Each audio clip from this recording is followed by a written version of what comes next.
आज अपने दोस्तों से फारिग होकर जल्दी घर आ गया था। सर्दी का मौसम था और मैं अपनी बीवी के साथ वक्त गुजारना चाहता था। हमारी नई नई शादी थी और ऐसे ही दिनों में तो मियाँ बीवी के दिल में अलग ही किस्म के जज्बात होते हैं। मैं कमरे में दाखिल हुआ तो मेरी बीवी आईने के सामने खड़ी तैयार हो रही थी। मैं सादगी में ही कयामत ढा रही थी और इस वक्त तो हुस्न की मूरत मालूम हो रही थी। रात के उस पर तैयार होता देखकर मुझे लगा कि शायद इसके दिल में मेरे जैसे ही जज्बात उठ रहे हैं। मैंने अपनी बीवी को कसकर अपने बाजू में जकड़ लिया। मैं इस पर अपनी मोहब्बत और जज्बात लुटाना चाहता था, लेकिन वह अचानक ही खुद को मुझसे छुड़वा कर वह पीछे हट गई और कहने लगी कि इस मौसम में बाबा के जिस्म में बहुत दर्द होता है। वह बेचारे तो अपने कमरे में बाहर भी नहीं आते। मैं पहले उनके पास जाकर कमर दबा दूं, फिर आपके पास वापस आती हूँ।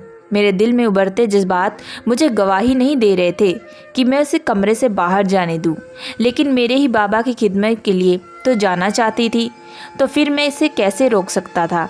मेरी बीवी कमरे से निकल गई और मैं हसरत भरी निगाहों से उसे देखता रहा। मुझे उसकी वापसी का इंतज़ार था, लेकिन मुझे मालूम था कि हमेशा की तरह वह पूरे 2-2.5 घंटे के बाद ही लौटेगी।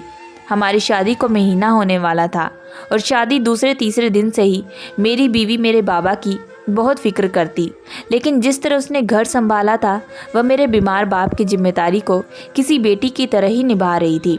मैं हैरान रह गया था कि कभी कभी तो मुझे अपनी पसंद पर नाज होने लगता। माया ने मेरी बहन को पूरी तरह गलत साबित कर दिया, क्योंकि मेरी बहन को लगता था कि इस कदर कम उम्र लड़की कभी घर गृहस्थी नहीं संभाल पाएगी। पूरे 3 घंटे के इंतज़ार के बाद माया वापस कमरे में आई और उसके चेहरे पर एक अजीब सी खुशी नज़र आ रही थी। मैं उसका इंतज़ार करते करते थक गया और वह बहुत ही सुकून से कमरे में आई थी। ऐसा लग रहा था जैसे उसे मेरी बेकरारी का एहसास न हुआ हो। पता नहीं क्यों मुझे उसके रवैये पर हमेशा अजीब लगता। मुझसे ज़्यादा मेरे बाबा पर तवज्जो देती और इस वक्त मुझे ये बात अच्छी नहीं लगती थी, क्योंकि मैं अपने दोस्तों को छोड़कर इसके पास वापस घर आया था और उसने बाबा की खिदमत में पूरे 3 घंटे गुजार दिए। वह जैसे मेरे करीब आकर बैठी, मैंने करवट बदल कर आँखें बंद कर ली। मैं जताना चाहता था कि मैं उससे नाराज़ हूँ। माया मेरे बालों पर हाथ फेरती हुई उससे खेल करने लगी कि बाबा के पैरों में बहुत दर्द था और तेल की मालिश में लग गई थी। वह जैसे मेरे करीब आई, मेरा गुस्सा झाग की तरह बैठ गया। अगली रात मैं घर से बाहर निकला क्योंकि ठंड बहुत ज़्यादा पड़ रही थी। मेरा छोटा भाई मूंगफली लेकर आया था। उसने ही सबके लिए कॉफ़ी भी बनाई थी। वह भी माया की बहुत इज्जत करता और अक्सर ही माया के साथ घर के कामों में हाथ बटाता। उन दोनों के बीच बातचीत न होने के बराबर थी। मुझे यकीन था कि कुछ अरसे में ही उन दोनों का रिश्ता भी ठीक हो जाएगा, क्योंकि मेरा भाई अपने तौर पर माया से दोस्ती करने की हर मुमकिन कोशिश कर रहा था। वह उसके लिए बाजार से खाने पीने के लिए बहुत सी चीज़ें लाने लगा। कॉफ़ी पीकर मूंगफली खाने के बाद मेरा भाई अमन अपने कमरे में चला गया। तब मैंने बड़े प्यार से माया से कहा कि आज वह कमरे से बाहर ना जाए और मेरे साथ ही वक्त गुजारे। मेरी बात सुनकर माया एकदम ही परेशान हो गई। कहने लगी कि नहीं, कि बाबा मेरा इंतज़ार कर रहे होंगे, उन्हें अब मेरी आदत हो गई है। मैंने गुस्से से माया से कहा कि तुम्हारे आने से पहले भी उन्हें जिस्म दर्द होता और वैसे ही वह दवाई खाकर सो जाया करते।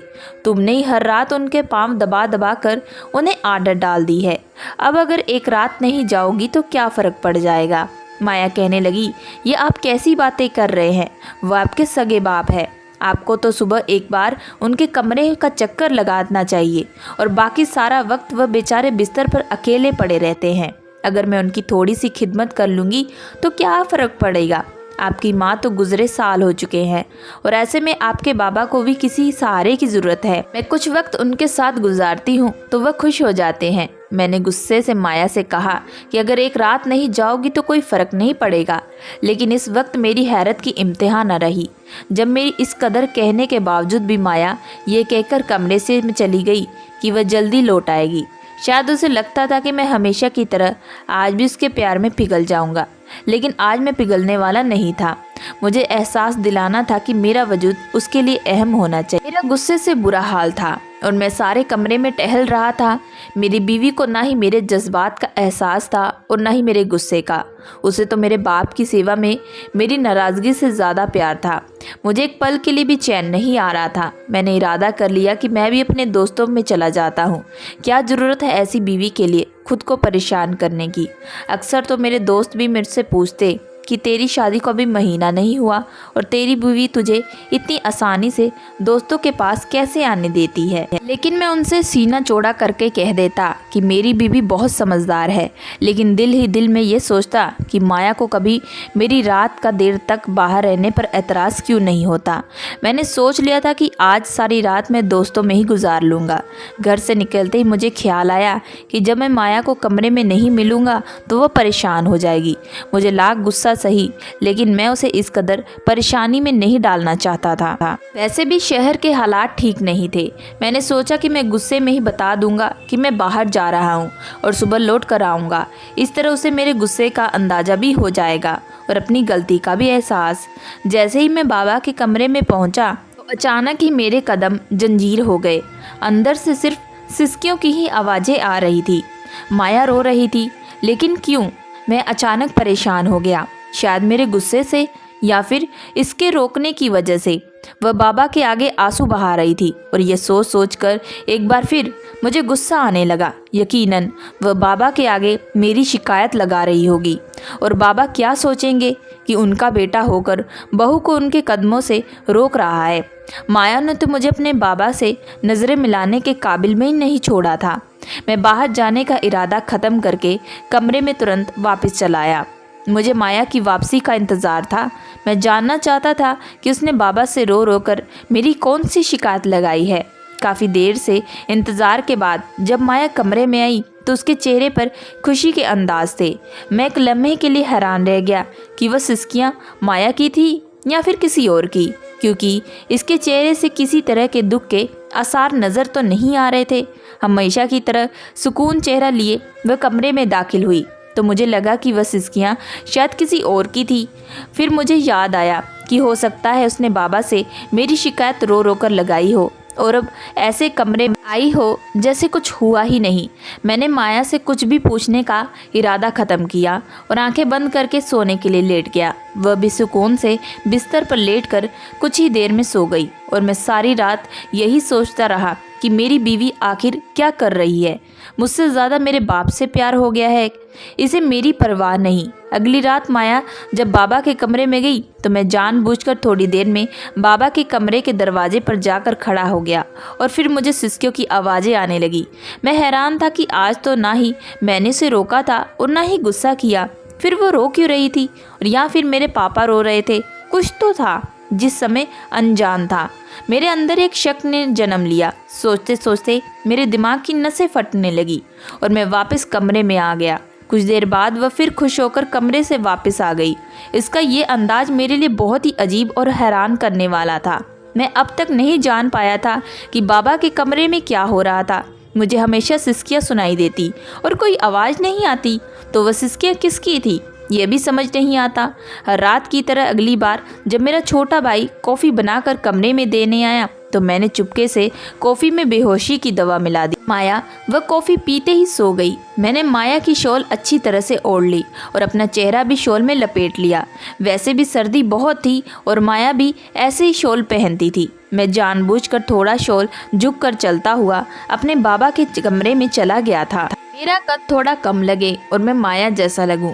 कमरे में दाखिल होते ही अंदर के मंजर ने मेरे होश उड़ा दिए, क्योंकि कमरे में मेरे बूढ़े बाबा बीमार मौजूद नहीं थे, बल्कि यहाँ तो एक जवान शख्स था जिसे देखकर मेरी आंखों पर मुझे यकीन नहीं आ रहा था। और जो कुछ उसने कहा वह सुनकर मेरे रोंगटे खड़े हो गए। मेरे घर में मेरी नाक के नीचे क्या हो रहा था? अगर मैं माया की जगह आज कमरे में ना आता तो इस घिनौने सच से शायद कभी वाकिफ़ ना हो पाता। ये जानकर आपके सर पर भी आसमान गिर पड़ेगा। आखिर मेरी बीवी रोज़ाना रात को मेरे बाबा के कमरे में क्यों जाती और वह सिसकियाँ किसकी थी? मेरा नाम अमन था। मैंने माया से अपने पसंद की शादी की। मेरी उम्र उसके मुकाबले बहुत ज़्यादा थी। मैं 30 साल का था और वह सिर्फ 18 साल की थी। मैंने उसे ऑफिस जाते हुए बस में देखा और पहली ही नज़र में मेरे दिल में समा गई। मेरी पहली नज़र उसके चेहरे पर पड़ते ही मुझे लगा कि वह बहुत अच्छी लड़की है। आखिर यही है जिसकी वजह से आज तक मैंने शादी नहीं की। मेरी माँ के मौत को जमाने बीत गए और बहन की शादी के बाद हर दिन मेरी बहन ने मुझे इस बात के लिए जोर डाला कि शादी करके घर में किसी औरत को ले आओ ताकि मुझे और बाबा को कोई परेशानी ना हो। लेकिन हजारों लड़कियों की तस्वीर देखने के बावजूद भी मुझे कोई पसंद ना आई। मेरी बहन ने तंग आकर लड़की ढूंढने का काम छोड़ दिया और मैं भी सुकून से आकर बैठ गया। लेकिन मुझे लगा कि यह वही लड़की है जिसे मैं अपना हमसफ़र बनाना चाहता हूँ। लेकिन ना ही मुझे उसका नाम मालूम था और ना ही पता। मैं ऊपर वाले से दुआ करने लगा कि किसी न किसी तरह वह मेरी ज़िंदगी में आ जाए और फिर हर दिन उसी वक्त उस बस में सवार होने लगा। कई दिनों तक उसे रोज़ाना देखने के बाद मेरे दिल में इस ख्वाहिश ने घर बना लिया कि बस यही वो लड़की है जिससे मुझे शादी करनी है। मुझे क्या खबर थी कि मैं शादी नहीं बल्कि अपनी बर्बादी के बारे में सोच रहा हूँ। कई दिन के जतन के बाद मैंने बहुत मुश्किल से इस लड़की का नाम और पता मालूम किया। इसका नाम माया था और वह कॉलेज में नई नई दाखिल हुई थी, इसलिए अब मुझे बस में नज़र आने लगी। मैंने जब अपनी शादीशुदा बहन को यह खुश खबरी सुनाई तो पहले तो वह खुश हुई, लेकिन जब उसे माया की उम्र का पता चला तो वह खामोश हो गई। कहने लगी, इतनी कम उम्र की लड़कियां जिम्मेदार नहीं होती, इतनी कम उम्र की लड़कियां लाडली होती हैं। पता नहीं वह घर आकर घर की जिम्मेदारियों को संभाल सकेगी या नहीं, क्योंकि घर में पहले ही कोई औरत नहीं है। मैंने बहन से कहा कि वह जाकर एक बार माया से मुलाकात तो कर ले, बाकी की बातें बाद में कर लेंगे। बहन मेरी खुशी के खातिर माया के घर रिश्ता लेकर गई। मुझे यकीन था कि वह माया की खूबसूरती से इस कदर इम्प्रेस हो जाएगी और ऐसा ही हुआ था। लेकिन बाद में मुझे यह भी ख्याल सता रहा था, वह लोग हमारे लिए बिल्कुल ही व्यर्थ हैं। लेकिन मेरे साथ साथ मेरे छोटे भाई ने भी मेरी बहन को यह कहकर राज़ी कर दिया था कि अगर भाई की खुशी माया में ही है तो फिर हमें क्या ज़रूरत है एतराज़ करने की। घर तो औरत के बगैर भी चल रहा है, माया भी आकर कुछ ना कुछ संभाल लेती है। बाबा को 2 साल पहले फालिश का अटैक हुआ था और उनके दिल में भी बहुत तकलीफ़ रहती थी, इसलिए वह सारा वक्त अपने बिस्तर पर पड़े रहते थे। मेरा छोटा भाई ही उनका ख्याल रखता था और वह कहने लगा, बाबा की जिम्मेदारी हमेशा की तरह मेरे ही कंधों पर रहेगी। भाई की शादी हो भी जाए तो हम आने वाली लड़की से अपने बाप की जिम्मेदारी उठाने को नहीं कहेंगे। मेरे भाई ने माया को देखे बगैर ही मेरी इस कदर पक्ष ली थी कि मेरा सारा रास्ता आसान कर दिया। माया एक मिडिल क्लास घर से ताल्लुक़ रखती थी। वह उसके घर वाले सादगी से शादी करना चाहते थे, इसलिए मेरे कुछ दोस्तों और ख़ानदान वालों की मौजूदगी में मैंने माया से शादी कर ली। माया जब विदा होकर हमारे घर आई तो छोटे भाई ने ही उसे पहली बार देखकर हैरान रह गया। मुझसे कहने लगा, भाई आपको माया कहाँ से मिल गई? मैंने हंसकर उससे पूछा कि क्या भाभी पसंद नहीं आई? तो वह कहने लगा, इतनी खूबसूरत लड़की किसको पसंद नहीं आएगी, हर किसी ने ही मेरी पसंद की दाद दी थी। और फिर माया के रवैये ने सबका दिल जीत लिया। वह कम उम्र की जरूर थी, लेकिन इससे भी बहुत ज़्यादा अक्ल थी। वह दूसरी लड़कियों की तरह शौक और चंचल नहीं थी। मैंने उसे खामोश मिजाज पाया था। शादी के दूसरे तीसरे दिन से ही उसने सारा घर पूरे अच्छी तरह से संभाल लिया था और साथ ही साथ वह बाबा के साथ भी अच्छे से घुल मिल गई थी और उनकी खिदमत भी करने लगी थी। मुझे हरगिज़ भी बुरा नहीं लगता था कि वह मेरे बाप को अपने बाप की जगह दे और इस तरह वह मेरे बाप की खिदमत करेगी। एक दिन यही बात मैंने छोटे भाई से कही थी तो कहने लगा, माया एक यतीम लड़की है, हो सकता है कि उन्हें हमारे बाप की सूरत में अपना बाप नज़र आता हो। अगर वह इस तरह अपनी कमी को पूरा करना चाहती है तो उससे अच्छी और क्या बात हो सकती है। मैं भी उसकी बात से राज़ी था और माया की खिदमत में मेरे दिल में इसके लिए एक अच्छी जगह बना ली थी। लेकिन मेरे दिल में शक इस वक्त पैदा हुआ जब वह मुझसे ज़्यादा मेरे बाप को तवज्जो देने लगी, यहाँ तक कि उसे मेरी नाराज़गी की भी बिल्कुल परवाह ना रही।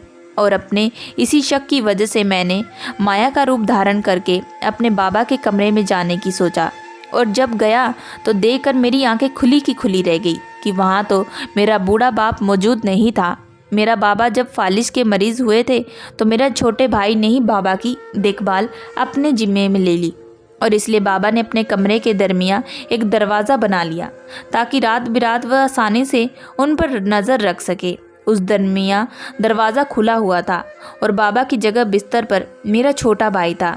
जैसे ही मैं कमरे में दाखिल हुआ, वह मुझे देखकर कहने लगा, आओ मेरी जान, बड़ी देर लगा दी, तब से तुम्हारा इंतज़ार कर रहा हूँ। मेरा सारा जिस्म दर्द से टूट रहा है और मेरे दर्द को दूर कर दो। तुम ही तो हो जो मेरी सारी तकलीफ़ों को मिटा सकती हो। मगर आज की रात रोने की ज़रूरत नहीं है। मैं तंग आ चुका हूँ तुम्हारे रोने से। रोज़ तुम्हें समझाता हूँ रोने से कुछ नहीं होगा, मगर तुम हो कि समझती नहीं हो। आज मेरा मूड बहुत अच्छा है, अच्छे से मेरी खिदमत करना, वरना तुम्हें मालूम है ना कि मैं क्या कर सकता हूँ। तुम्हें कहीं का मुंह दिखाने के लायक नहीं छोड़ूंगा। और वह तुम्हारा पति जो तुम्हारी खूबसूरती पर मरता है, उसे तुम्हारे वजूद से घिन आने लगेगी। चलो अब तुम मोहब्बत से मेरे कदमों में बैठ जाओ और मेरे पैरों पर तेल की मालिश करो। तुम्हारे पति को लगेगा कि तुम बाबा के साथ बात करके आई हो। बाबा जो नींद की दवाई लेकर मेरे कमरे में गहरी नींद में सो रहे हैं। जल्दी से मुझे खुश कर दो ताकि वापस अपने पति के पास जा सको। उसकी बात सुनकर मेरे कदमों तले ज़मीन निकल गई थी। मैंने जैसे ही शॉल हटाई तो छोटा भाई जो बड़ा आराम से लेटा हुआ था, उठकर बैठ गया। उसने कभी सोचा भी नहीं था कि मैं कमरे में चला आऊँगा। मैं शुरू से ही बाबा के कमरे में बहुत कम जाया करता और ये बात उसे अच्छी तरह मालूम थी। मेरा मिजाज बाबा से मिलता नहीं था और ना ही किसी बात पर हमारे बीच झगड़ा हो जाता, इसलिए मैं बाबा के कमरे में आने से परहेज करता और इसी बात का फ़ायदा मेरा छोटा भाई उठा रहा था। मैंने गुस्से से छोटे भाई का कॉलर पकड़ा और कहा कि अब मुझे तुम सच सच बताओ कि यहाँ पर यह सब क्या चल रहा है। वह घबरा गया, कहने लगा कि आपकी बीवी आपकी बढ़ती हुई उम्र की वजह से आपको पसंद नहीं करती और वह मुझ जैसे जवान मर्द के साथ वक्त गुजारना पसंद करती है। उसकी बात सुनकर मैं हक्का बक्का रह गया। ये कैसे मुमकिन था? माया ने तो आज तक मुझ पर अपनी बेपनाह मोहब्बत निछावर की थी, फिर वह मुझसे कैसे धोखा दे सकती है?